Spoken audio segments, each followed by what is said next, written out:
গভীর বনের ধারে গাছগাছালি আর ঝোপঝাড়ে ঘেরা একটা পুকুর। সেই পুকুরে বাস করে এক কচ্ছপ, আর বড় একটা গাছের গর্তে বাস করত একটি শিয়াল। দুজনের মধ্যে ভারী বন্ধুত্ব।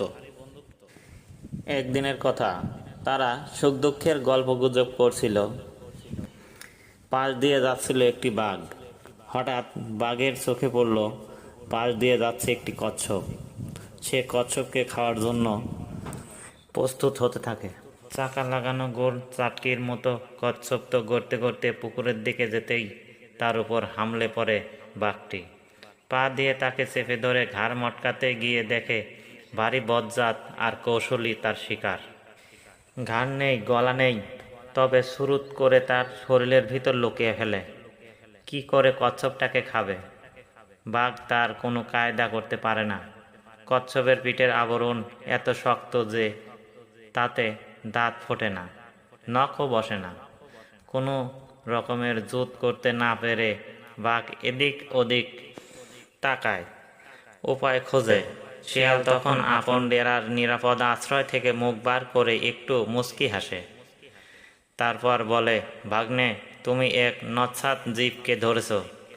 এ জিনিস খেতে ভালো, একেবারেই মুরগির মাংসের স্বাদ পাবে। তবে কিনা এই খোসা নরম করার কায়দাটা না জানলে শত চেষ্টা করেও জিবার সুখ পাবে না। বাঘ বলে, মামা, জলদি বলো না ছাই, এ জিনিস খাওয়ার কায়দাটা কি? আমার আর তো সইছে না। ও জিনিসের খোসা নরম করার একটাই উপায়, ওকে পানিতে ফেলে দাও। খানিকক্ষণ ভিজিয়ে খোসা নরম হলে ভেসে উঠবে, তখন টেনে এনে খাওয়া যাবে। বোকা বাঘ তাই করে। কচ্ছপ দ্রুত জলে মিলিয়ে যায়।